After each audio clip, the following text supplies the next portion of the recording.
نرمل ضلع بھینسا منڈل کے صدر گرام پنچایت میں سیاسی سرگرمیاں عروج پر ہیں۔ خواتین ریزرویشن کی وجہ سے گاؤں میں انتخابی ہلچل مزید تیز ہو گئی۔ اس سلسلے میں گرام پنچایت کے سرپنچ عہدے کے لیے درپتی بائی نے اپنے پرچے نامزدگی داخل کی۔ نامزدگی کے بعد میڈیا سے بات کرتے ہوئے درپتی نے کہا کہ بدعنوانی کے لیے کوئی گنجائش رکھے بغیر صدور کے عوام کو شاف اور بہترین انتظامیہ فراہم کرنا ہی میرا بنیادی مقصد ہے۔ ان کی امیدواریت کو گاؤں کے عوام اور اہل خانہ کی مکمل اور متفقہ تائید حاصل ہو رہی ہے۔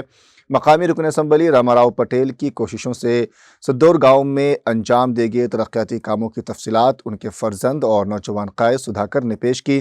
انہوں نے کورونا کے دور میں عوام کے لیے انجام دی گئی خدمات کو یاد کرتے ہوئے مرزا پور سے پاڈی بی روڈ تک بی ٹی سڑک، ڈوکرا خواتین گروپس کے لیے عمارتوں کی تعمیر، اسکول کی کمپاؤنڈ وال، کھیتوں تک جانے والی سڑکیں اور کسانوں کی ضروریات کے مطابق کیے گئے متعدد ترقیاتی کاموں کا ذکر کیا۔